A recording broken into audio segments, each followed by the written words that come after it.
Bonjour Morad El Attab, je suis ravie de vous accueillir aujourd'hui sur Tribune Libre.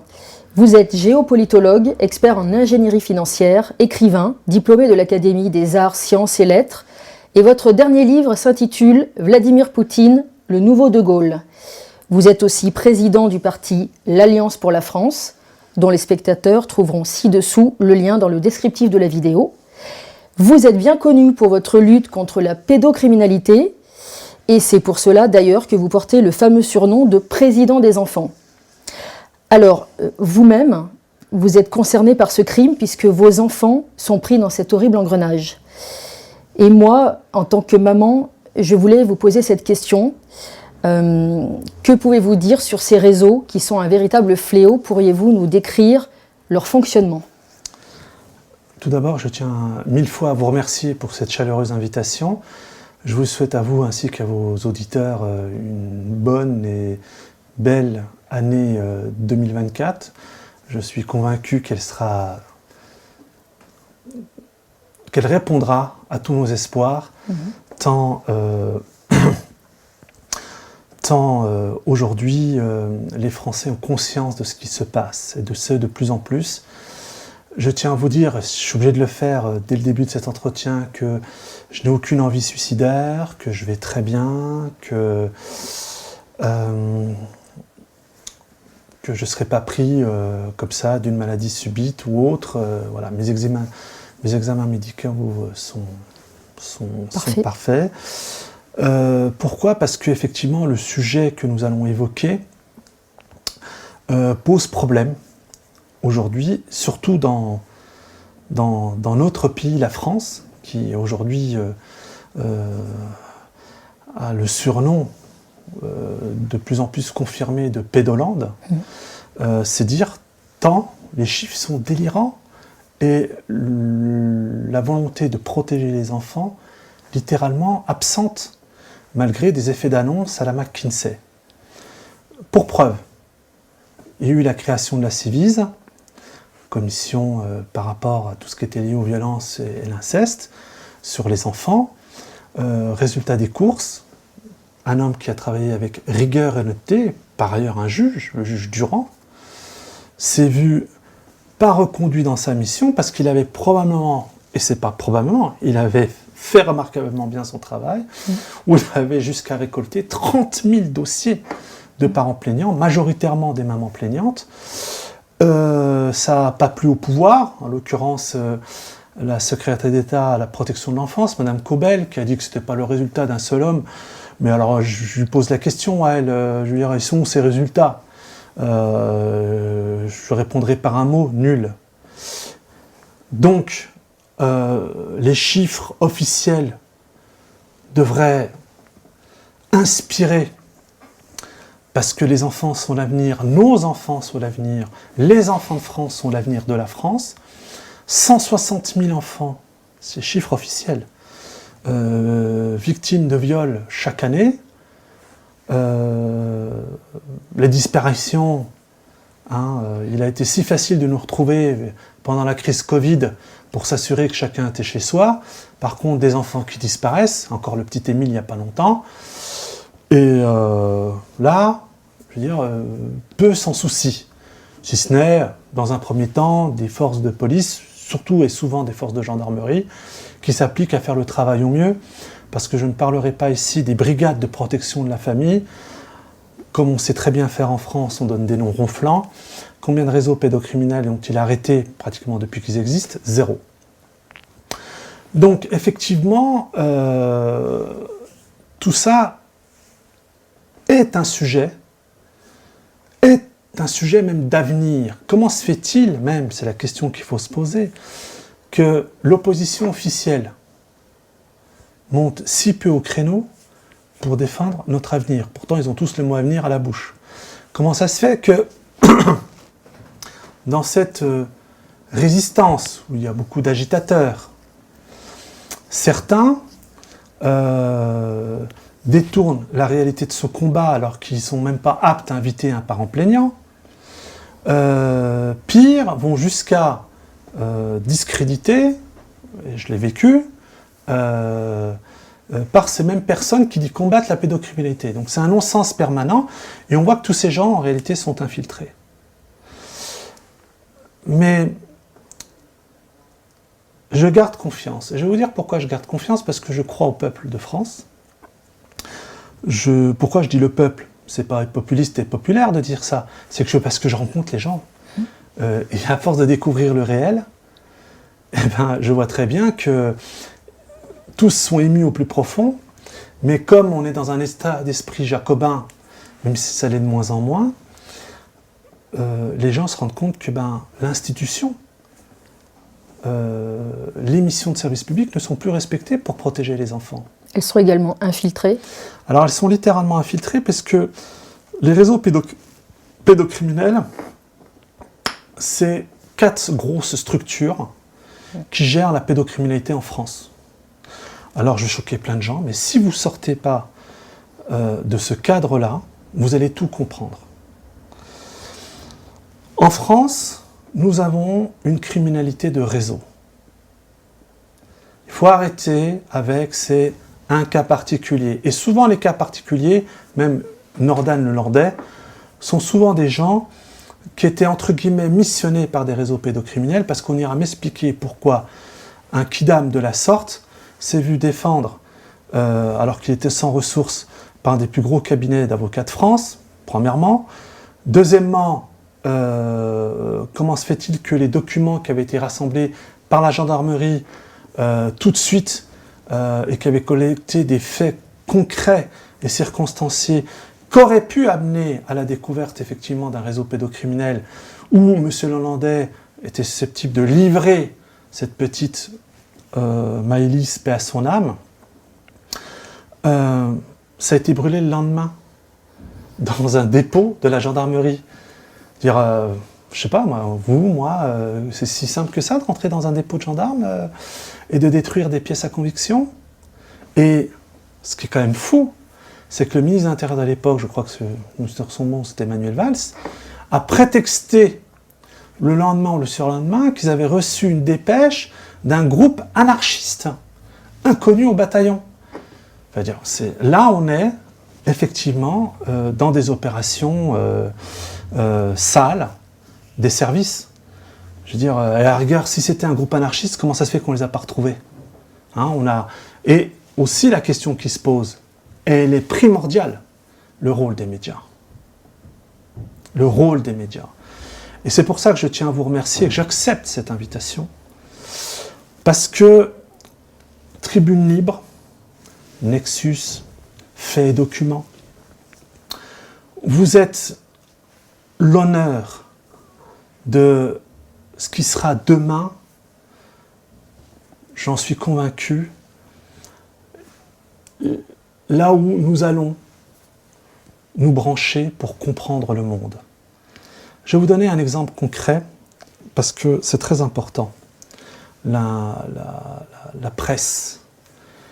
Aujourd'hui, la presse est en faillite pour une raison très simple, c'est qu'il n'y a plus de presse d'investigation, elle a littéralement disparu. Et c'est devenu un suppôt de ce pouvoir oligarchique libéral.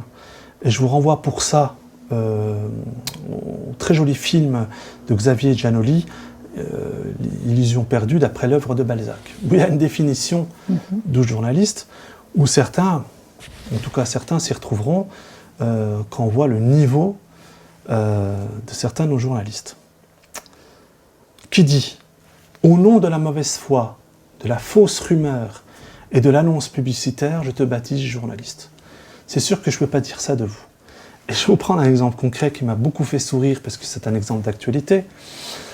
Depuis 2 jours, on a mis à l'honneur Madame Laurence Ferrari, parce qu'elle aurait posé une question au président de la République, qui l'aurait titillé. Cette dernière est invitée par Pascal Praud pour dire « Moi, je ne suis pas là pour poser des questions benoîtement ». Alors que qu'est-ce qu'elle a dit? Elle a dit qu'on ne pouvait plus étudier, que les enfants et les élèves ne connaissaient pas les dates de la Révolution française. Elle a quand même un culot monstre, parce que je vous renvoie à la vidéo où elle interviewait Gilbert Collard, elle ne connaissait même pas la date de la Commune. Autre culot qu'elle a eu quand même, qui est comme incroyable, c'est de dire que dans les écoles aujourd'hui, les enfants ne voulaient plus étudier la Shoah, et qu'il y avait eu l'affaire Samuel Paty, encore une pique dirigée vers une certaine communauté qu'elle nommera pas parce qu'elle n'a aucun courage. Mais je tiens juste à rappeler que si un tant soit peu de courage elle avait pour évoquer l'affaire Samuel Paty, alors qu'elle était devant le président de la République, qu'il y avait des chaînes de télé du monde entier, pourquoi n'a-t-elle pas à ce moment-là posé la question au président de la République, qu'est-il advenu du fonds Marianne? Puisque l'affaire Samuel Paty, de cette affaire malheureuse et triste, de cet assassinat de cet homme, paix à son âme, enseignant, il a été créé un organisme qui était sous l'autorité de Marlène Schiappa. Noble intention, riposter à la propagande séparatiste et défendre les valeurs républicaines. Bon, sur le papier, on applaudit. Bon.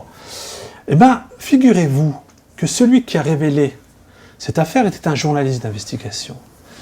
Le premier papier qui sort sur cette affaire, je l'ai là, c'est un journaliste de Marianne, qui s'appelle Gabriel Libert. Gabriel Libert, le 30 juin 2022, prévention de la radicalisation, où sont passés les 2 millions d'euros du fonds Marianne. Je rappelle que c'est de l'argent public, ça concerne tous les Français, c'est le fruit de leurs impôts et de leur sueur. Bon, eh bien,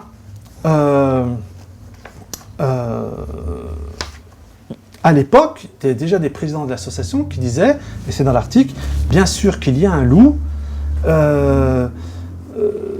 les sérieuses questions se posent sur l'attribution de l'argent, aigreur de recaler ou saine colère devant la possible utilisation indélicate d'argent public. Et on apprend que les demandes auprès du ministère de l'Intérieur vont rester lettres mortes, donc on a un vrai journaliste qui travaille, qui dit, en fin de compte, il y a des données publiques qui sont mis dans la prévention de la radicalisation. Là, tous les Français acquiescent et disent tant mieux.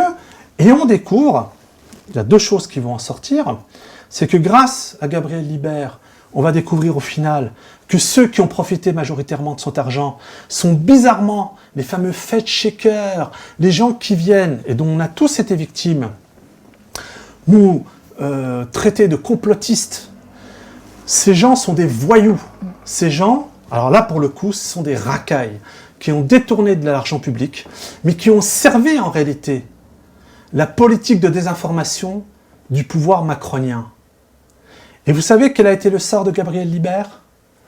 On l'a retrouvé mort au Mexique, accident de scooter, et au moment où on se parle, la famille n'arrive pas à récupérer le rapport de la police mexicaine concernant les conditions de la mort de Gabriel Libert. Et je ne comprends pas pourquoi Natacha Polony, qui est directrice de la rédaction de Marianne, ne s'empresse pas de rendre cette affaire publique et de demander des comptes.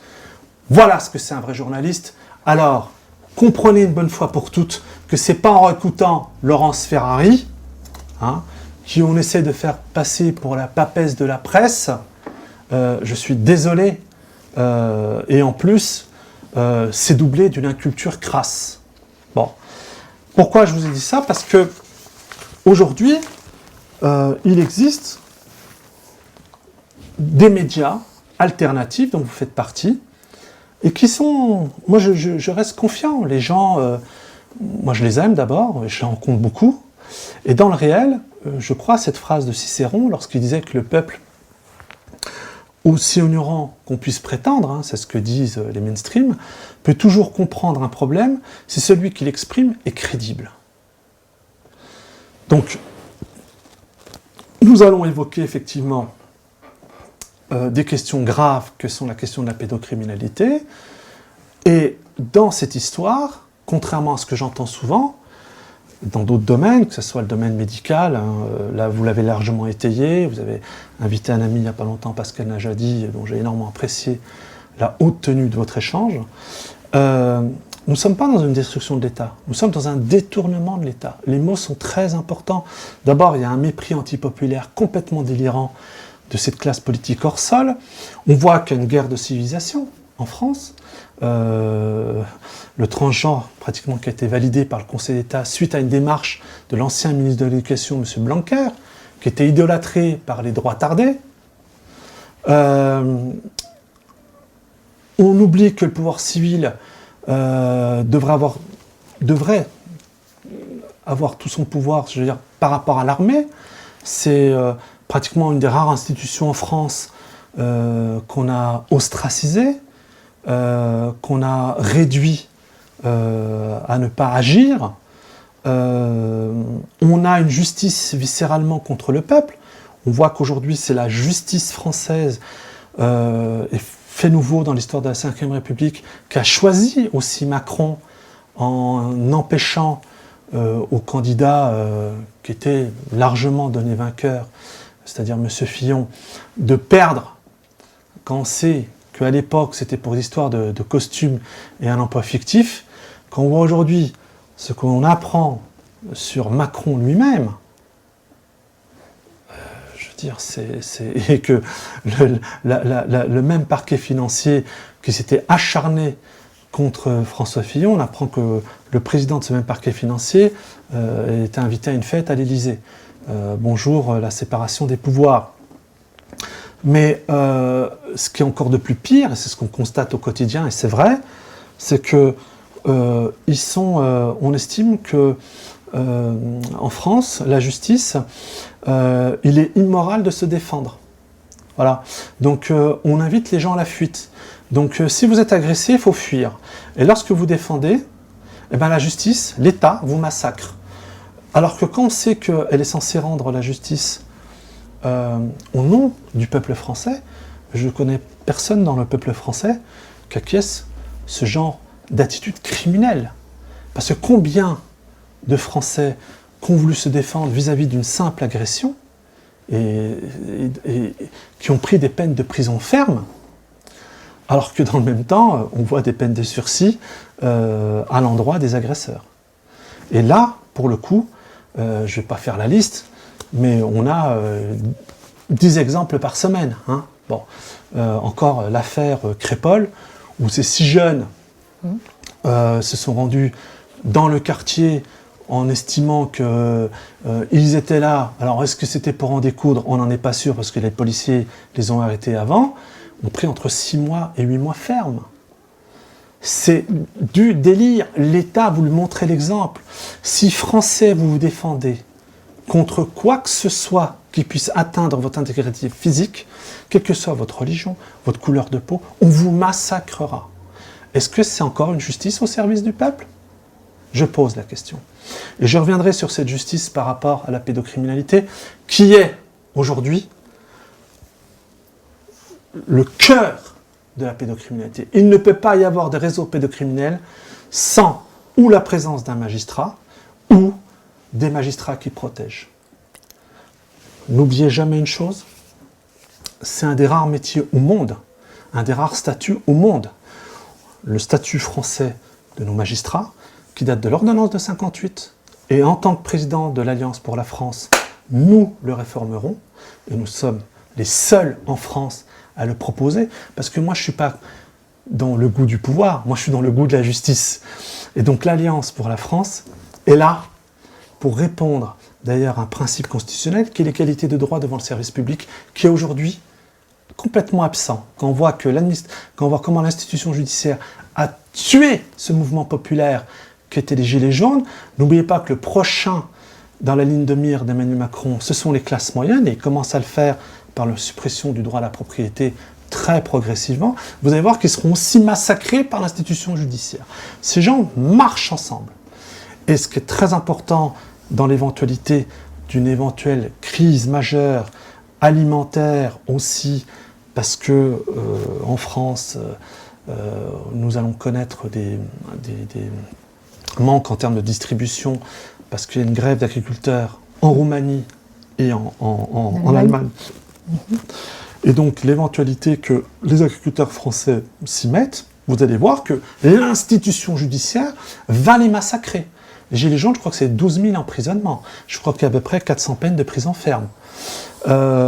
S'ils étaient aussi imprégnés de rendre la justice face aux violeurs d'enfants et aux violeurs de femmes, dont le chiffre ne cesse d'augmenter en France, je tiens à rappeler quand même que les chiffres sont cruels. À l'endroit des femmes, on a, je crois, 0,6% de plaintes pour viol qui aboutissent aux assises. Pour les enfants, c'est 0,4%. Donc c'est le rendez-vous des violeurs et des pédocriminels, la France. Alors, est-ce que, au nom du droit français, on doit laisser faire ces gens qui, devant nous, vont violer nos femmes et nos enfants, et que si on avait à se défendre, c'est nous qui risquerions d'aller en prison? Donc c'est pour ça que je dis qu'il y a une forme de légitimité de la pédophilie et de la pédocriminalité. Une impunité, vous diriez? Et même légitimité. Pourquoi? Parce qu'on a vu qu'ils avaient cherché à diminuer l'âge de consentement à 13 ans. Par le biais, en plus de quelqu'un qui était au Conseil constitutionnel, enfin pas membre, mais qui était lui-même pédocriminel, qui était Olivier Duhamel. Bon. Mais le mec était... On n'a pas trop osé le toucher pour une raison très simple, c'est que c'était lui qui était derrière la loi séparatisme. Donc il a été largement protégé par l'ancien Premier ministre de l'époque, Édouard Philippe, dont je rappelle qu'il faudra bien qu'un jour il rende public son contrat en tant qu'avocat conseil passé chez Areva dans le cadre de l'affaire de la Guinée, hein, parce que monsieur nous a jamais dit combien il a touché dans cette affaire, il n'a même pas déclaré auprès de l'Assemblée nationale, il n'a pris qu'un blâme. Ce type a fini Premier ministre. Les Français vont apprendre beaucoup de choses. Et j'ai besoin, et nous avons besoin, les membres de l'Alliance pour la France, que nous soyons le plus grand nombre possible. Pourquoi? Parce que c'est une alternative citoyenne sans précédent. Nous avons enfin obtenu, auprès de la Commission nationale des comptes de campagne, d'avoir les statuts d'un parti. Nous avons mis, et le but recherché n'est pas se faire de l'argent, nous avons mis 1 euro, ça va passer à 3 euros, l'année sans condition. Voilà. Et on a 2 objectifs prioritaires, parce qu'on se rend compte d'une chose qui est quand même terrible en France, c'est dans quelle situation se retrouvent les lanceurs d'alerte, les mamans plaignantes, les scientifiques, les médecins, face à ce pouvoir qui est dans une totale dérive autoritaire et qui massacre de manière particulière un peu tout le monde. Nous serons le premier parti de France à payer les frais d'avocat, rendre la publicité autour de l'affaire concernant tout membre de l'Alliance pour la France qui serait attaqué par l'institution judiciaire et aussi par la pédomagistrature concernant les mamans plaignantes. Nous sommes les seuls. Et donc, effectivement, à partir de 1 euro l'année, sans condition. Donc vous êtes libre, vous rentrez, vous voulez sortir, c'est pas... mon but, c'est de faire le maximum de révélations sur la réalité de ce que doit devenir demain la France avec la priorité française, donc sur des sujets régaliens très importants. Et c'est là où on diffère de beaucoup, parce que moi je ne suis pas l'agenda de Macron, du président Macron. Et deuxièmement, nous créerons une structure média où seront invités tous les médias libres comme vous à pouvoir avoir cette envergure et qui touchera, j'espère, d'abord le maximum d'adhérents. Et c'est pour ça que notre objectif, là dans un premier temps, c'est d'arriver à 150 000 à 200 000 adhérents. Alors, je vais vous répondre concrètement, c'est largement jouable. Il y a 40 millions d'électeurs en France, d'accord ? 400 000 électeurs, c'est 1%. Si on arrive à 200 000 adhérents, ça veut dire qu'on aurait 0,5% de l'électorat national. Avec 0,5% de l'électorat national, nous devenons intouchables par un système qui répond aujourd'hui qu'à l'oligarchie libérale et aux mondialistes financiers. Et vous serez en mesure d'agir? Largement, et j'agirai parce que nous serons le nombre, en donnant aussi, en divulguant, pas ce qu'on appelle de secrets d'État, mais des secrets vilement cachés. En l'occurrence, je développerai davantage comment le couple Macron a été construit par M. Joël Benenson, qui est évidemment agent de la CIA, mais surtout un communicant hors pair, qui a formé le couple Obama, puis le couple Macron dès 2014-2015, quand Macron était ministre des Finances à l'économie des finances, et très étrangement, cet homme qui, en même temps, conseillait les plus grosses fortunes américaines, SP500 en l'occurrence.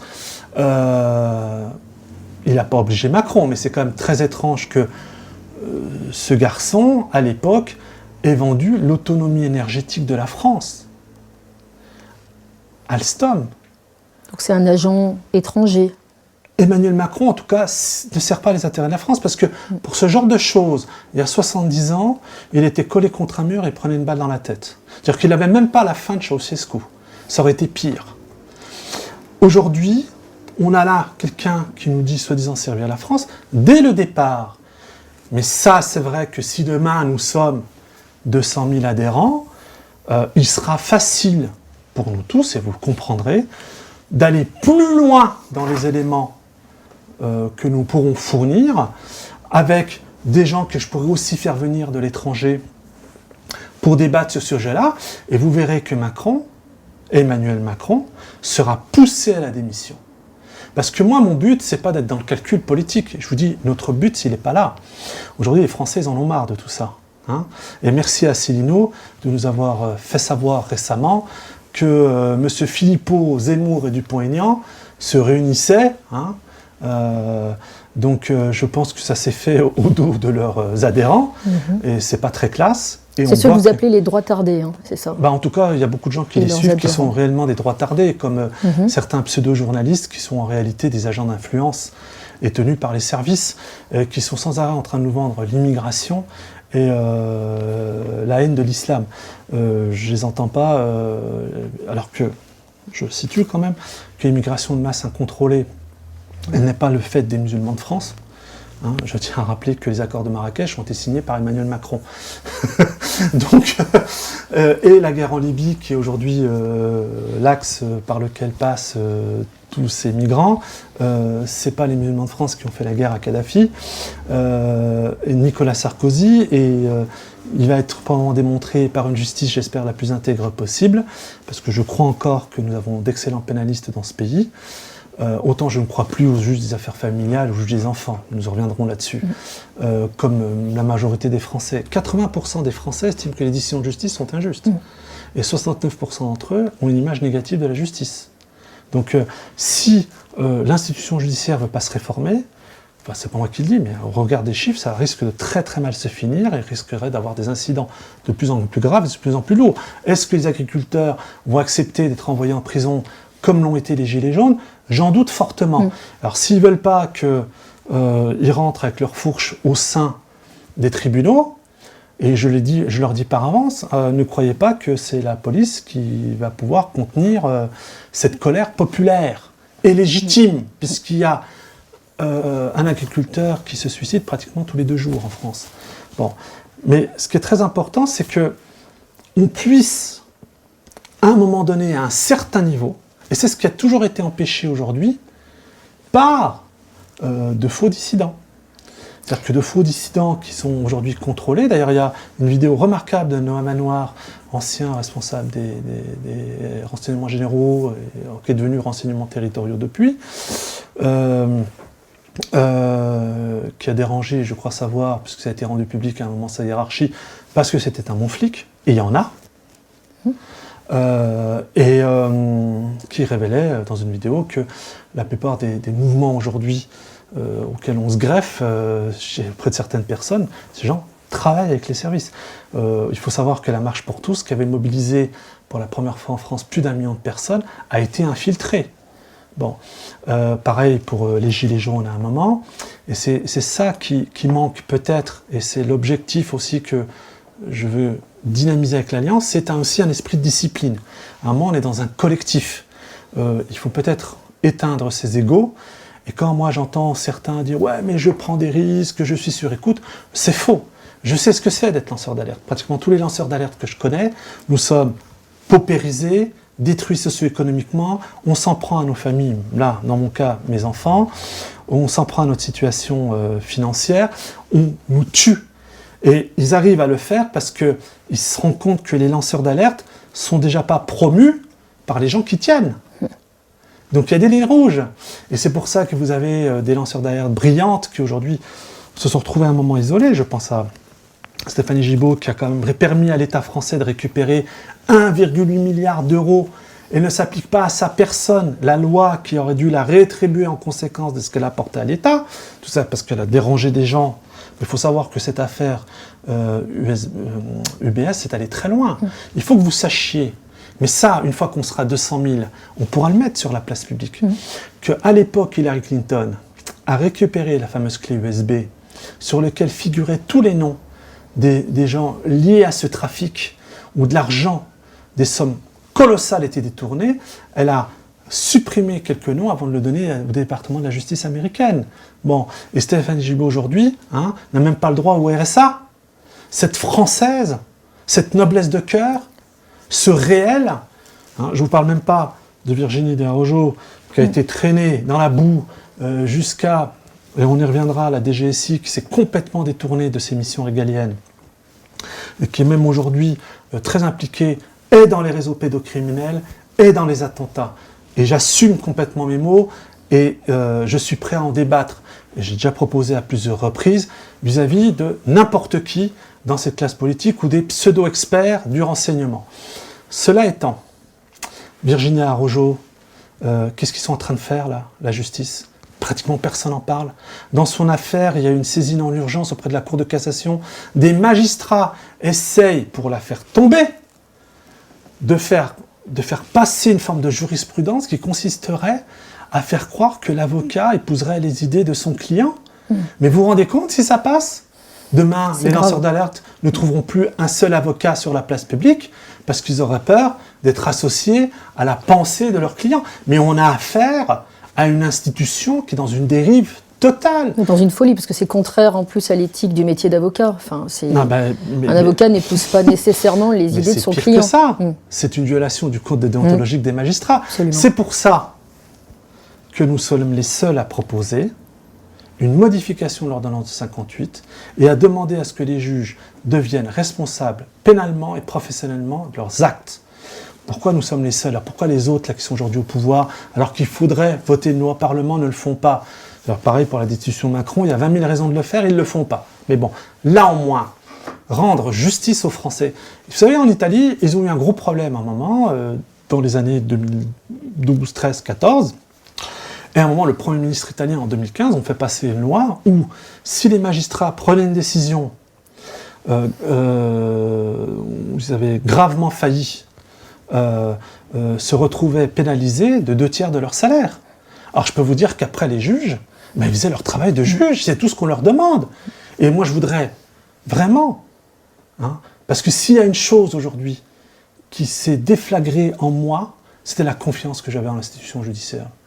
Et quand vous avez un État où la justice se défait de la loi et tend à l'arbitraire, moi dans mon affaire, j'ai dû porter plainte contre une juge, une criminelle à robe noire, Géraldine Charles, pour subornation de témoins. Appeler un expert psychiatre pour faire un faux rapport contre moi, expert psychiatre dont j'avais refusé d'avoir parce qu'il s'appelle de Dr Dubec, vous tapez son nom sur internet, il a déjà été condamné plusieurs fois, et en plus de ça, il a écrit un livre où il fait l'apologie du viol. Et l'institution aujourd'hui judiciaire freine des cas de fer par corporatisme, au lieu que ce serait tout à leur honneur de se débarrasser de ces personnes qui sont un véritable cancer aujourd'hui au niveau de l'institution judiciaire. Ce sont des centaines de milliers de familles françaises détruites chaque année par des décisions judiciaires arbitraires.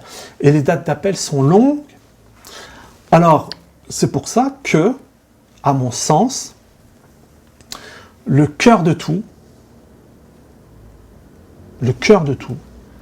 c'est d'abord une justice qui soit juste. Aujourd'hui, en France, ce n'est pas le cas. Et elle s'apprête à massacrer très prochainement les classes moyennes, qui sont le but ultime de la Macronie, la fin de la propriété. Et là, effectivement, les Français ne se rendent pas compte de ce qui va leur tomber sur le coin de la tête, surtout les classes moyennes, parce que pendant longtemps, elle a fait fi des avertissements, des reportages, des documentaires, des médias alternatifs en disant mais oui tout ça c'est du complotisme. Mais n'oubliez pas qu'ils avaient commencé à dire que les gens étaient complotistes parce que les fameux fact-checkers qui avaient détourné l'argent du fonds Marianne donc qui étaient totalement au service du pouvoir, faisaient des listes comme la Gestapo. Des gens qui se disent prétendés journalistes, qu'on ne rencontrait jamais, qui venaient sur les plateaux télé sans contradictoire. Or, c'est un principe de la Constitution française, le principe du contradictoire, qui est de plus en plus violé par des médias qui, en fin de compte, n'invitent que la personne qui vous ostracise, tout en sachant que celui qui vous insulte et dit n'importe quoi sur vous, vous a jamais rencontré. C'est comme ça, par exemple, que moi, à un moment donné, j'ai été victime de diffamation de la part d'un pédophile qui roule aujourd'hui pour la DGSI, qui s'appelle Hicham Hamza Dipan Hamza, qui a dit que j'étais un agent du Mossad. Ben voyons, qui a dit que j'avais pas de fichage S, or je suis aujourd'hui répertorié dans un communiqué de la CEDH. Et donc, ce pédophile, je pense qu'ils l'ont chopé parce qu'il est mis en examen suite à une plainte de Bernard Cazeneuve contre lui. Et bizarrement, depuis quelques mois, il ne passe son temps qu'à s'attaquer, et en traitant de sioniste, le professeur Raoult, Youssef Indy, Idrissa Berkane, Sami Labi, Gamal Abina, Rokala Diallo, Greg Tabibian, Mike Borowski. Enfin, à un moment, je dis à la DGSI, récupérez votre tocard. Je veux dire, si vous croyez que les Français vont s'arrêter parce qu'un abruti dans son coin, qui d'ailleurs, de manière très lâche, pareil, jamais vu, jamais rencontré, j'ai tous les dossiers, ils sont à disponibilité. Non, on vient, on insulte la personne par rapport à des éléments que moi j'ai rendus publics. Donc, moi j'ai pas de problème dans le cadre du conflit israélo-palestinien, absolument pas. Tout le monde connaît mes positions, d'ailleurs je les tweete. Je suis quelqu'un qui, même viscéralement, j'ai envie de dire, a beaucoup de rancœur, enfin rancœur, c'est pas le mot, mais beaucoup de détestation, voilà, à l'endroit de Benjamin Netanyahou, qui est vraiment quelqu'un de dangereux aujourd'hui, et les premières victimes, avant qu'ils s'en prennent aux Gazaouis, les premières victimes d'abord de sa politique étaient d'abord les Israéliens, qui manifestent en masse tous les jours, mais les médias français ne le rapportent pas, et qui demandent sa démission. D'ailleurs, ils sont allés jusqu'à crier Hamas, rendez nos otages, on vous donne Netanyahou. Donc, mais ça, c'est pas rapporté. Et en plus, c'est la presse israélienne, Ediot Aharonot et Haaretz, qui ont fait un travail de fond sur ce qui s'est passé le 7 octobre et qui ont démenti une grande partie de la doxa de Netanyahou concernant les bébés brûlés, les bébés massacrés, les femmes éventrées. Tout ça est faux. Et d'ailleurs, Libération, dont on ne peut pas taxer le directeur d'être un antisémite, a repris effectivement dans le cadre de cette enquête. Et donc on sait qu'aujourd'hui, Laurence Ferrari, les droits tardés, mentent ouvertement en faisant la propagande de ce qui a été dit, alors que ça a été complètement démenti par leurs confrères israéliens. Pire, ils vont jusqu'à, dans leur doxa, empêcher une autre voix française, et on voit que sur les plateaux télé, pour parler de tous ces sujets, vous n'avez, même pour parler même d'islam ou de quoi que ce soit, vous n'avez pas de musulmans. En fin de compte, c'est un petit groupe auto-centré sur lui-même. Je rappelle quand même que les droits tardés sont bien gardés de dénoncer les destructions des églises dans la bande de Gaza. Bon. Et ainsi que les décès occasionnés par le même fait de femmes et d'hommes, d'hommes et d'enfants innocents. Donc même là-dessus, M. De Villiers s'est tu, ainsi que Marion Maréchal et M. Zemmour. Mais c'est pour vous dire que nous vivons une période qui est une période où tout va se jouer dans un temps très court. Pourquoi ? Parce que vous savez comme moi qu'avec les JO va arriver l'identité numérique. Vous savez comme moi qu'on va supprimer le cash. Vous savez comme moi qu'on va de plus en plus réduire les libertés fondamentales des Français. Vous savez comme moi que de plus en plus on essaie de légitimer la pédocriminalité dans notre pays. Moi j'ai là un Conseil d'État. Alors Conseil d'État, merci à Boulevard Voltaire qui a fait l'effort, lui, c'est un des rares médias en France, à parler de la décision du Conseil d'État. Voilà. Et le Conseil d'État valide la circulaire Blanquer sur la transidentité. Combien de Français le sachent, ont à le savoir, pardon. Qui le sait? C'est passé comme ça. La plus haute institution judiciaire française au civil valide la transidentité. C'est-à-dire que à un moment, les Français n'auront plus la main sur leurs enfants et on va leur faire croire qu'ils ont des problèmes de genre et que s'ils se pensent filles, il faut qu'ils viennent le garçon en robe à l'école. Mais on peut saluer quand même Sophie Oudiger, qui est la directrice, la déléguée générale de SOS Éducation, qui a vraiment dit sa déception. Elle a dit l'État n'est plus capable de protéger les enfants. Quid d'ailleurs de l'ordre des médecins dans ces institutions infiltrées par la pédocriminalité? Complètement, parce que, alors je vais venir là-dessus, c'est que moi personnellement, attendez, pardon, je dois récupérer des documents, parce que je voulais vous montrer certains documents. Ce qui se passe, c'est que la pédocriminalité, vous avez 4 centres névralgiques. Vous avez l'institution judiciaire, la DGSI, Direction générale des services intérieurs, donc les services secrets intérieurs français. Vous avez le Conseil national de l'ordre des médecins et vous avez la préfecture de police. Quand un parent plaignant, majoritairement des mamans en France, viennent se plaindre que leurs enfants ont été victimes, ils se retrouvent coincés. Généralement, il y a au moins 3 sur 4 de ces institutions qui les prennent en maillage. Je reviendrai sur la DGSI, c'est très particulier comment la DGSI est rentrée dans le canal pour des questions de guerre ouverte intérieure entre Français et ont commencé à permettre à des policiers de violer des enfants. Je vais y revenir là-dessus. D'accord.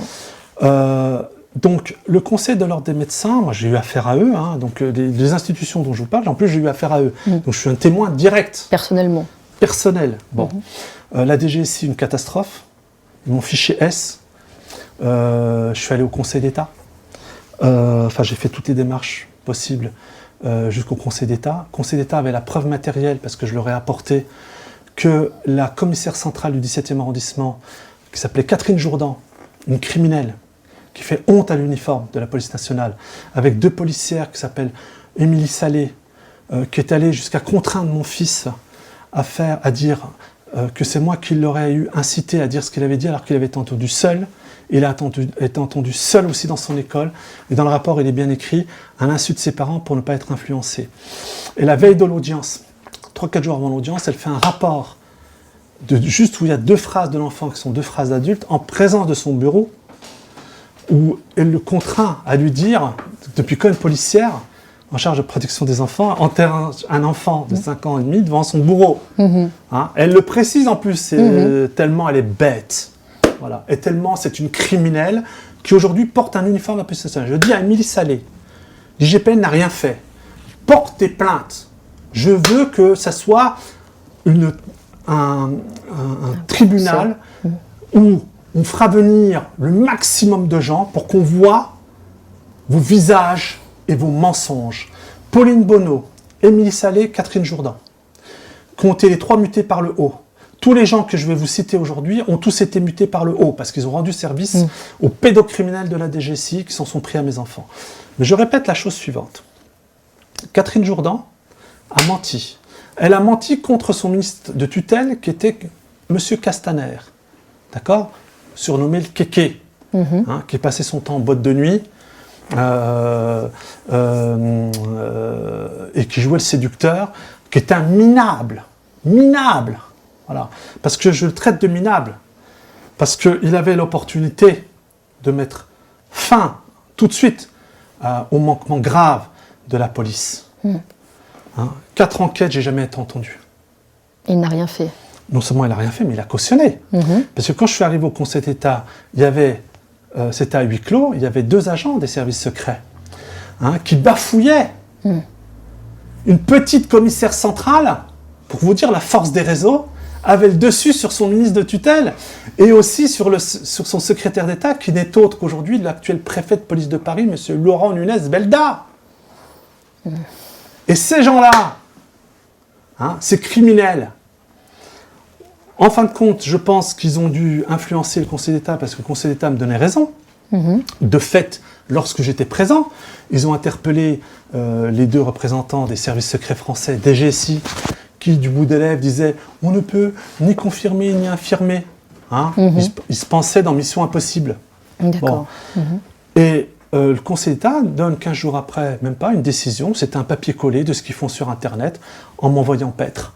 Donc j'ai saisi la CEDH, et là, une grande différence entre ma personne et certains lanceurs d'alerte qui se disent « ouais, ça craint, on est sur écoute ». Bon, ils se font beaucoup de pognon, ces gens-là, ils ne sont jamais emmerdés, ils n'ont pas leur carte bancaire bloquée, ni leur compte supprimé. Et bien, il y a eu un article, je remercie ce journaliste intègre, Marc Ress, article qui date du 3 mai 2021, qui est là, voilà, qui est sur le site Next, et qui s'appelle « Loi renseignement, la France une nouvelle fois mise en cause devant la CEDH ». Donc, et dans cet article, effectivement, il est question quand même, hein, de plus en plus, de manquements graves depuis la loi renseignement, puisqu'ils ont profité entre guillemets de l'attentat de 2015 pour aménager des procédures particulières. Ben voyons, la sûreté de l'État. Vous voyez qu'actuellement, les journalistes qui tentent de faire leur travail, je pense aux journalistes de Disclose, sont pris à 6h du matin chez eux et emmenés à la DGSI, où ils sont humiliés, où on demande leurs sources. C'est-à-dire qu'on n'invalide pas ce qu'ils disent ou ce qu'ils font. On les intimide. On les intimide pour que les autres journalistes ne fassent plus leur travail d'investigation. La clé aujourd'hui, c'est votre force, c'est que vous faites de l'investigation. La preuve, vous me demandez avant notre entretien que je vous fournisse des preuves, des éléments de preuve, circonstanciés et irréfutables. Bon. Et on a découvert, donc là c'est des documents publics, hein, la CEDH a rendu public la requête numéro 40377/17, qui est là, voilà, qui s'appelle Emmanuel Bodinier contre la France, et 16 autres requêtes. Donc c'est un document public. Et dans ce document public, je pense que la CEDH commence un peu à en avoir marre des agissements criminels de la DGSI, de certains manquements dans nos services. Et là, vous avez la liste des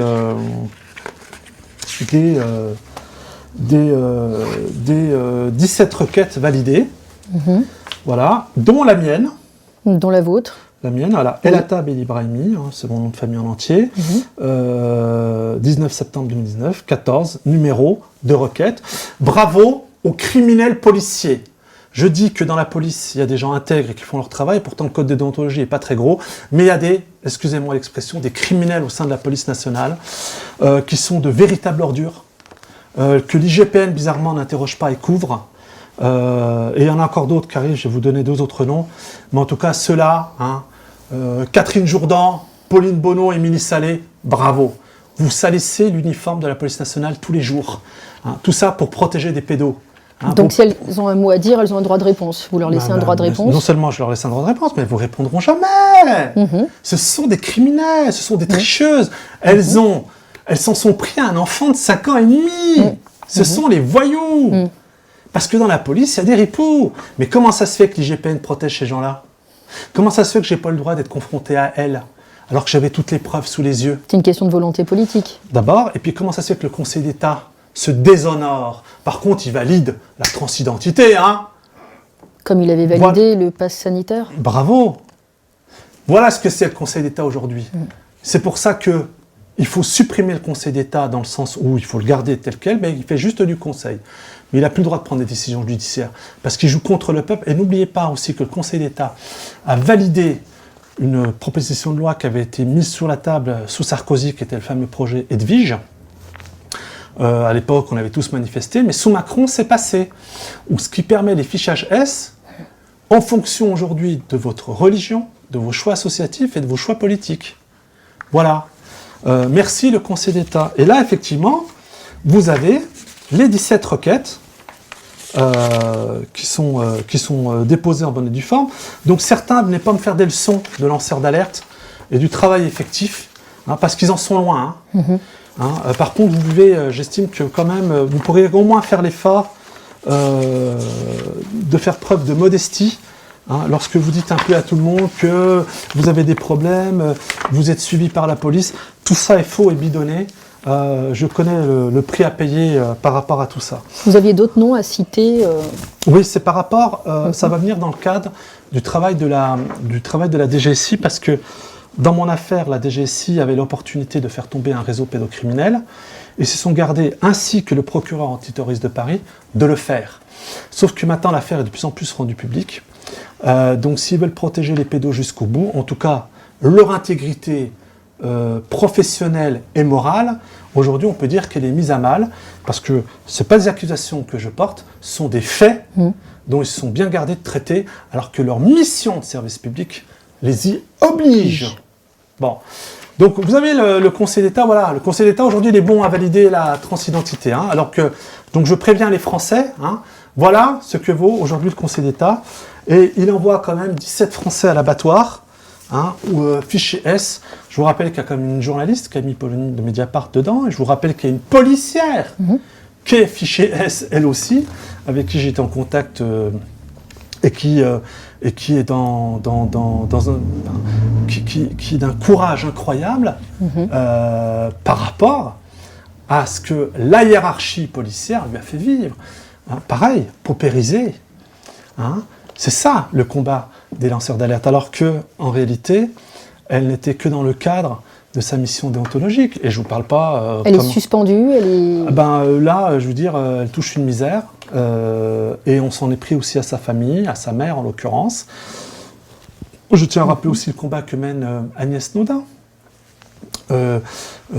qui est pourchassée par l'établissement policier, bon voilà, qui est en pleine procédure judiciaire, et qui a dû lancer une cagnotte Litchi pour pouvoir s'en sortir financièrement. Voilà. Donc on est arrivé au stade où on est comme certains boulangers aujourd'hui. Enfin, je ne l'ai pas fait, mais parce que j'ai une manière de faire qui est autre, et je crois que l'Alliance va pouvoir défendre tous les Français, mais le but de l'Alliance, soyons 200 000, allez-y, cliquez, inscrivez-vous, soyons 200 000 et on mettra tout ça sur le débat public. Alors vous avez parlé de l'Ordre des médecins, je tiens à rappeler que l'Ordre des médecins, c'est très important.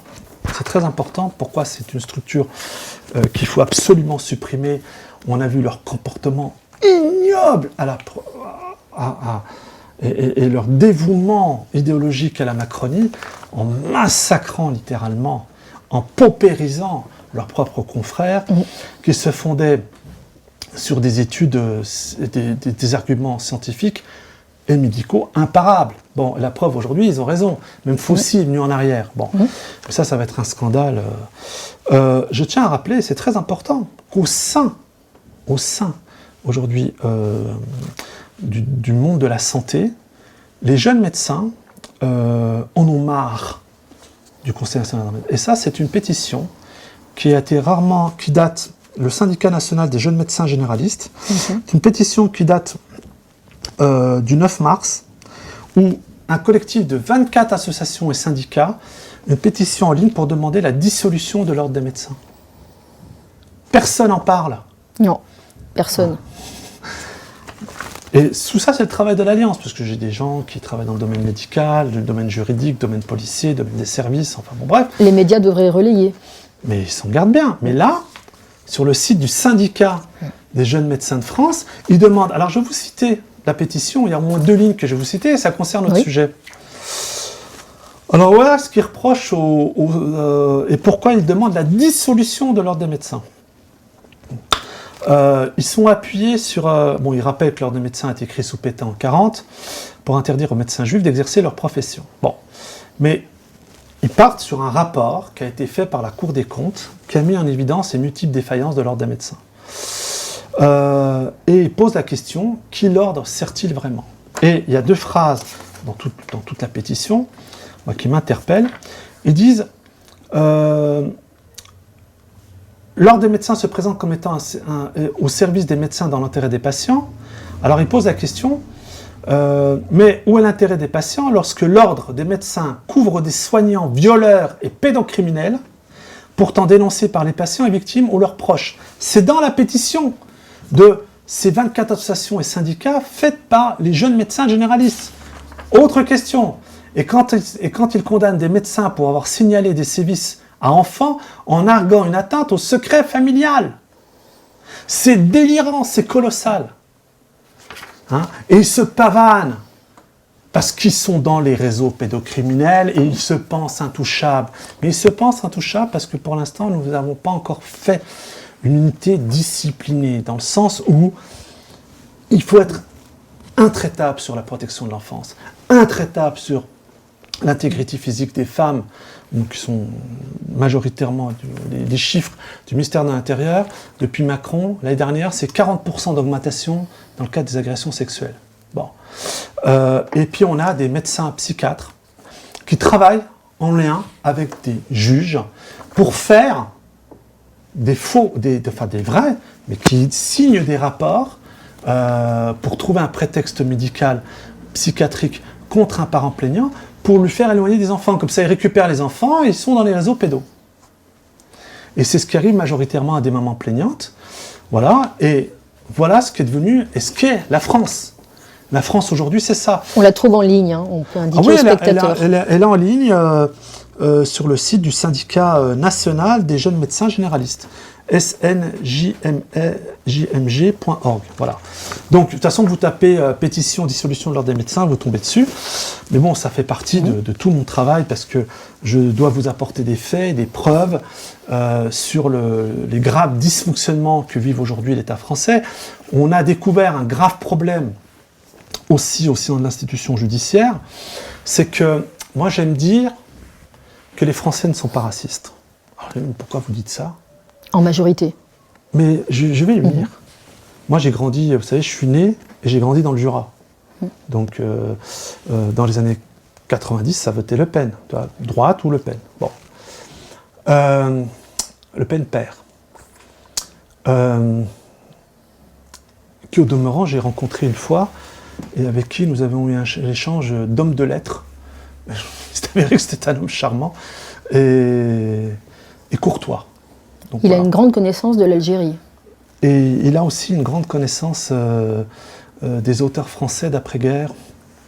Et pour ce faire, voilà, moi les gens qui m'invitent, avec qui j'ai un discours châtié, poli, je ne les insulte pas en sortant de chez eux. Donc voilà, je ne dis pas que je cautionne certaines de ces déclarations. Pour certaines, d'ailleurs, il a été condamné.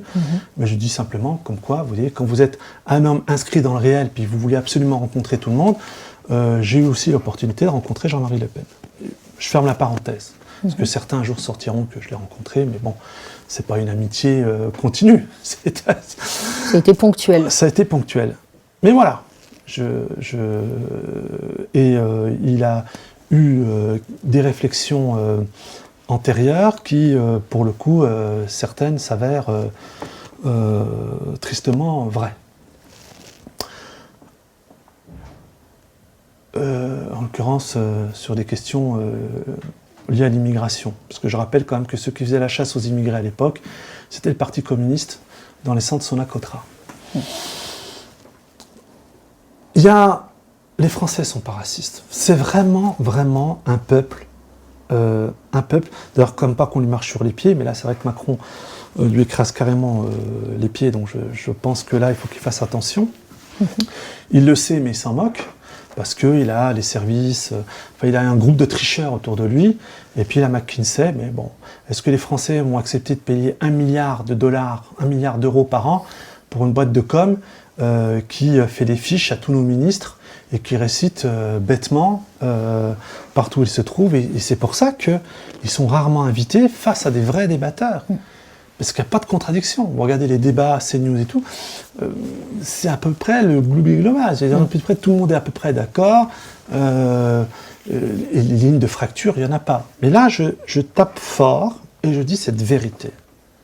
Les Français ne sont pas racistes. Qui est raciste aujourd'hui dans notre pays ? C'est-à-dire de manière structurelle, de manière organisée. Je ne parle pas de celui qui, parce que vous avez klaxonné trop fort, va vous traiter d'un nom d'oiseau parce que vous avez une certaine couleur de peau. Je ne parle pas de ça. Je parle de ceux qui structurent le racialisme en France. Eh bien, je suis obligé de le dire. et ça dérange beaucoup de monde, et c'est peut-être pour ça qu'on ne m'invite pas, c'est une partie de la gauche racialiste. La gauche racialiste qui a toujours perçu les autres par rapport à leur ethnie culturelle, on va dire. Hein. On ne s'empresse pas dans des centres aérés tenus par la gauche d'emmener les enfants à l'opéra. Hein, on leur fait faire des cours de djembé. D'accord ? Bon, ou du rail. Je ne dénigre pas ces deux modes de culture, mais je pense qu'ils l'ont déjà à la maison, entre guillemets. Et nos institutions, qui sont aujourd'hui, depuis Mitterrand, largement tenues par ce cancer qu'est la gauche racialiste, sont très marquées par le fait qu'il faut abattre tous les Français qui ont un nom en consonance, qui font œuvre parce qu'ils sont d'une assimilation, j'ai presque envie de dire, authentique et normale. On n'a pas besoin de me dire à moi qu'il faut que je m'assimile. Et c'est le cas de 99% des Français, au moins je peux parler des Français musulmans, de ceux qui ont des amis qui sont d'origine d'Afrique noire, et en plus, enfin leurs parents, parce qu'eux ils sont nés en France. Mais 99% d'entre eux sont des gens charmants. Donc touche pas à mon pote, c'était une hypocrisie stigmatisante finalement. C'est pire que ça, c'était la volonté de les laisser dans leur statut. Et surtout, ce qui était dramatique, c'est qu'on les invitait tout le temps à leur dire les Français vous aiment pas, la France est raciste. Et ça ils étaient victimisés, en gros. Bien sûr, et c'est le discours victimaire qui aujourd'hui nous cause problème, parce que moi j'estime que ceux les wesh wesh qui balancent Allahu Akbar alors qu'ils ne font même pas leur prière quotidienne, tout ça c'est le produit de la gauche racialiste. Et la gauche racialiste a besoin d'eux. Pour vivre. Pour vivre, pour exister et pour toucher, et pour continuer à être élu et toucher l'argent public. Et je prends le cas de l'institution judiciaire, parce qu'on y revient.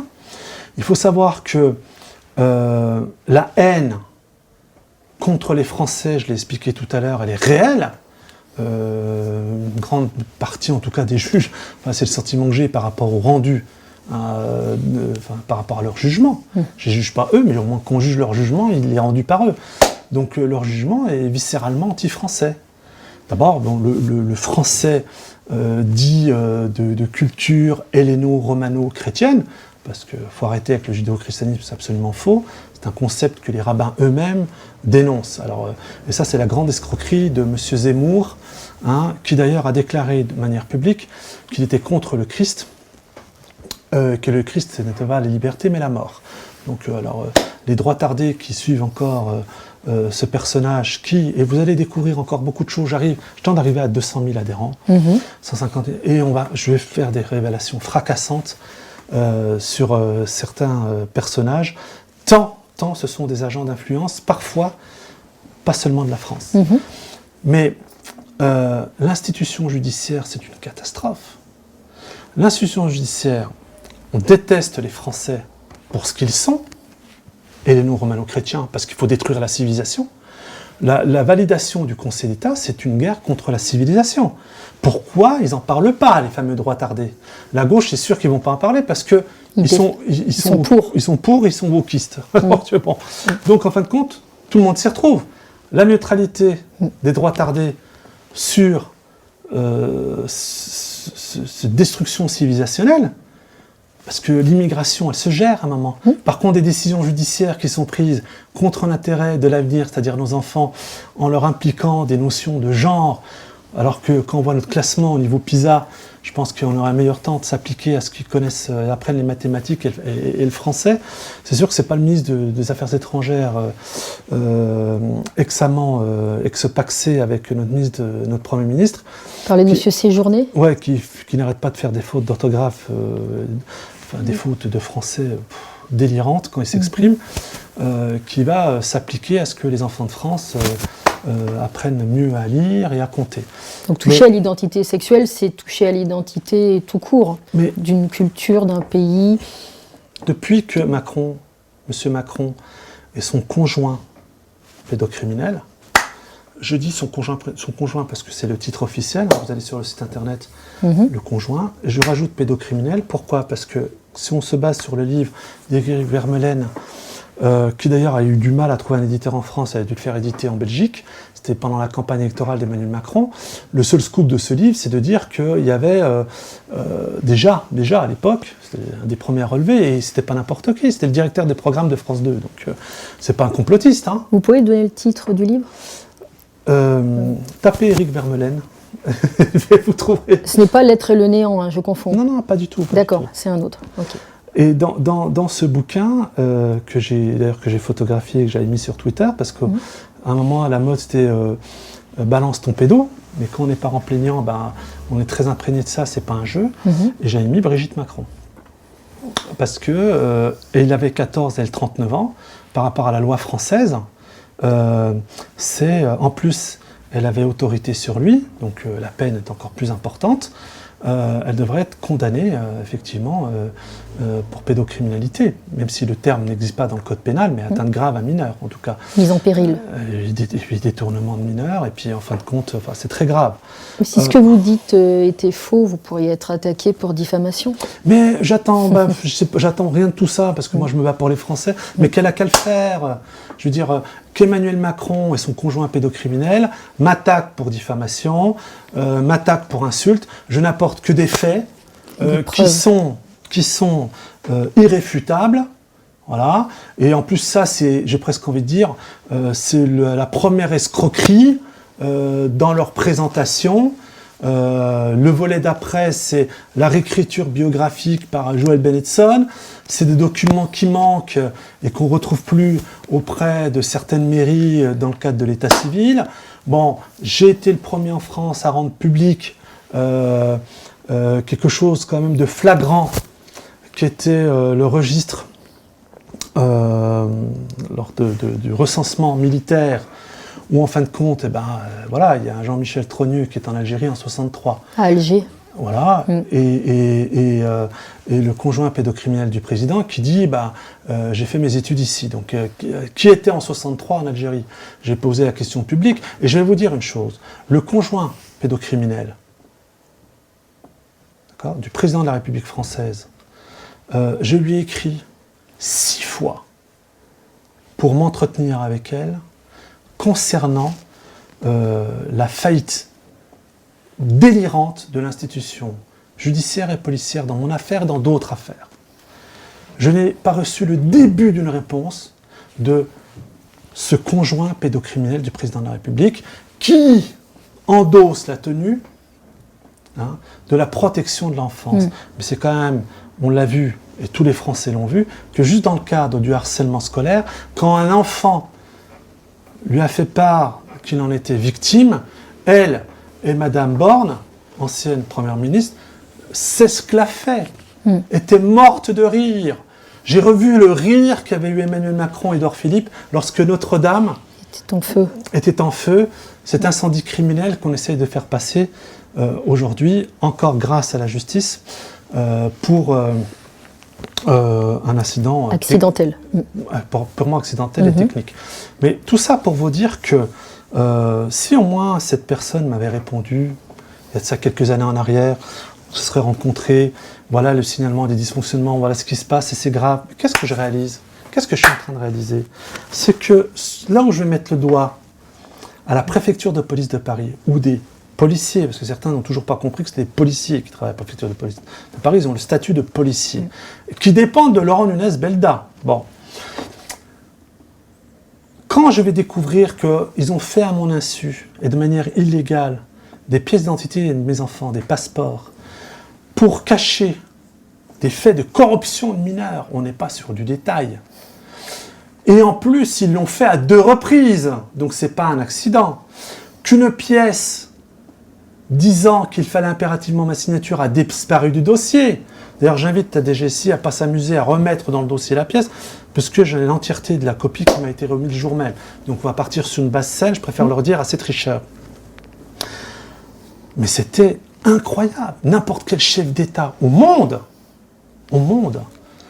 aurait demandé des comptes. Mais vous vous rendez compte que n'importe qui parmi nos enfants peut être ramené à l'étranger, témoin et victime de faits de corruption de mineurs graves, re-ramené en France, les passeports changés à l'insu d'un autre parent.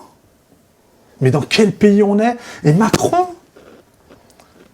je suis en France aujourd'hui le seul à pouvoir le défier et avoir la colonne vertébrale pour ce faire.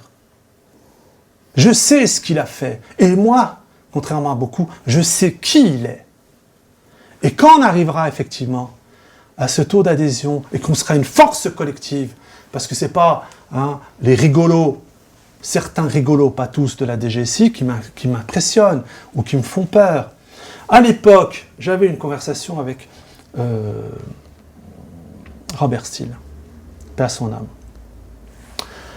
Et on a eu un échange crypté, et je lui avais posé la question, avant qu'il décède, comme vous le savez, il y a 2-3 ans, se disant du Covid.